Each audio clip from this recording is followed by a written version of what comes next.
The Manhattan grand jury is reportedly not meeting tomorrow. Donald Trump's indictment will have to wait for next week. That's fine.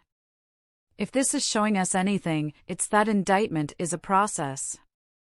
I don't care if it's last week or this week or next week, only that it lands a conviction.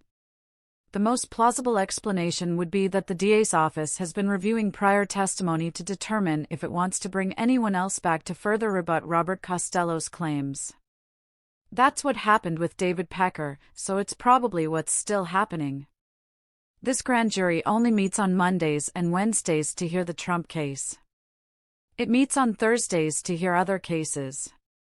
It doesn't meet on Tuesdays and Fridays because grand jurors are average citizens who need days off to maintain their real-world lives while they're serving on the grand jury. So you can go down the rabbit hole of, oh no, this must mean the case has been dropped, we're doomed. Or you can accept the reality that they're probably calling back another witness and need time for prep, and tomorrow is just too soon, and that means waiting until next week. There's a reason Trump falsely announced over the weekend that the case had been dropped. He knew that a number of media outlets would run headlines implying his claim was true. But you all saw proof yesterday that he was lying. There's no reason to believe now that it's been dropped. By the way, this is why Fani Willis went with a special grand jury in Georgia, dedicated solely to her case. She didn't want to wait for another opening in the regular grand jury calendar each time she needed to put a witness on the stand.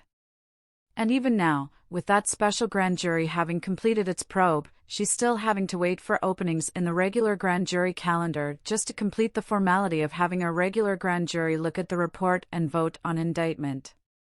And to be clear, Bragg could have indicted Trump last week. He's way past the threshold required to get a grand jury to vote to indict.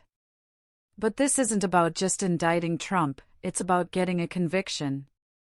Bragg saw the opportunity to preemptively neuter one of Trump's trial defense witnesses by bringing in rebuttal witnesses now instead of waiting for trial. And good for him. It shows Bragg is looking to convict Trump, not just slap any indictment on him and call it a day.